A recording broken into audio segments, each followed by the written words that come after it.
UP की सियासत में इस वक्त सबसे बड़ा मुद्दा यही है कि बटोगे तो कटोगे नारे से किनारा करने वाले डिप्टी सीएम केशव मौर्य क्या योगी आदित्यनाथ को अपना नेता मानेंगे। सीएम योगी के नारे को संघ से समर्थन मिलने के बाद से यूपी के सियासी हालात में कोई खास बदलाव तो नहीं दिखाई दे रहा, लेकिन अंदरूनी खींचतान की खबरें जरूर आ रही हैं। ये रिपोर्ट दीजिए।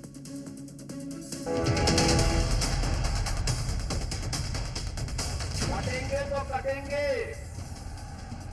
एक रहेंगे तो नेक रहेंगे,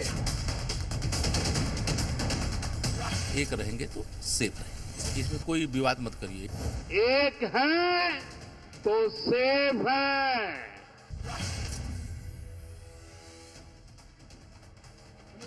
लगता है यूपी में योगी आदित्यनाथ की बढ़ती ताकत को डिप्टी सीएम केशव प्रसाद मौर्य पचा नहीं पा रहे हैं।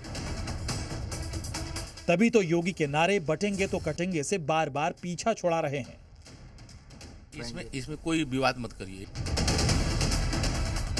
हो सकता है केशव प्रसाद मौर्य को योगी का नारा पसंद ना हो, इसकी कई वजह है, लेकिन केशव प्रसाद मौर्य को सच्चाई समझने से परहेज नहीं करना चाहिए।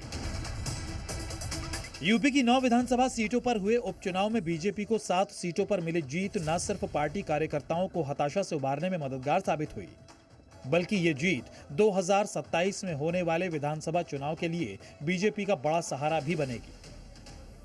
लेकिन लगता है केशव प्रसाद मौर्य योगी के नारे को कम और पीएम मोदी के नारे को ज्यादा तरजीह देना चाहते हैं।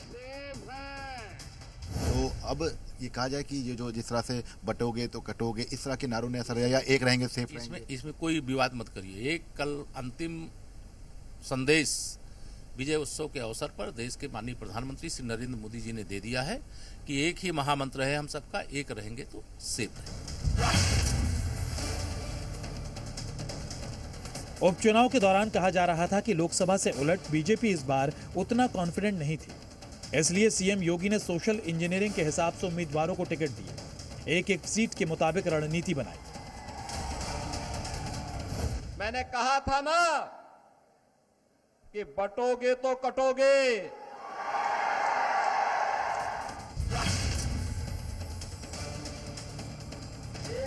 सीएम योगी आदित्यनाथ ने यूपी ही नहीं महाराष्ट्र के चुनाव में भी हिंदू एकजुटता को प्रमुखता से उठाया। महाराष्ट्र में यह नारा गहराई से असर करता दिखा।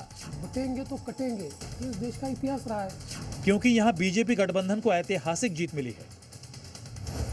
वहीं यूपी के उपचुनाव और ताजा चुनावी नतीजों को देखकर यही माना जा रहा है कि लोकसभा चुनाव में बीजेपी को हुए नुकसान की भरपाई करते हुए जनता ने यह संदेश देने की कोशिश की है कि राष्ट्र हित में अब वो न बटेंगे न कटेंगे।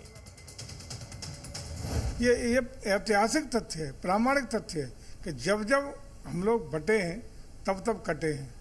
राष्ट्रीय अखंडता तब तक, अस्थिरता अखंडता तब तक प्रभावित हुई है जब जब कहीं हम लोग आपस में सामाजिक तौर पर ताना माना टूटा है।